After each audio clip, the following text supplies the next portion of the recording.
खुसखुशीत आणि भरपूर पदर सुटलेली शंकरपाळी करण्यासाठी मी घेतला आहे 2 वाटी मैदा, अर्धी वाटी साखर, चिमूटभर मीठ आणि मिक्स करून घेतलं. अर्धी वाटी तूप घालून यामध्ये व्यवस्थित मिक्स करून घ्यायचं. तूप गरम असल्यामुळे अगोदर चमच्याने मिक्स करायचं व नंतर हाताने व्यवस्थित चोळून घ्यायचं.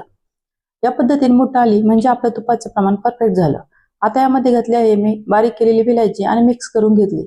आता यामध्ये गरजेनुसार थोडं थोडं पाणी ऍड करून आपल्याला याचा गोळा बनवून घ्यायचा आहे. तर यामध्ये मला लागला आहे अर्धी वाटी पाणी आणि आता मी याचा व्यवस्थित गोळा करून घेतलेला आहे. आपल्याला हे पीठ घट्टसर ठेवायचं आहे. आता मी हे अर्धा ते पाऊण तास झाकून ठेवलं आहे. तर याला मी पाऊण तास झाकून ठेवलं होतं. त्यानंतर याला पुन्हा मळून घेऊया. आता याचे शंकरपाळी करायला घेऊया. त्यासाठी एक गोळा घ्यायचा व त्याचं चपातीसारखं लाटून घ्यायचं. नंतर त्याला या पद्धतीने फोल्ड करून घ्यायचं व पुन्हा आपल्याला हे लाटून घ्यायचं. शंकरपाळी करण्यासाठी आपल्याला हे जास्त पातळ लाटायचं नाही, थोडंसं जाडसर ठेवायचं आहे. आता याच्या कडा चाकूने कापून घ्यायच्या आणि नंतर चौकोनी आकाराची शंकरपाळी आपण कट करून घेऊया. या पद्धतीने आता सर्व शंकरपाळी मी करून घेतली.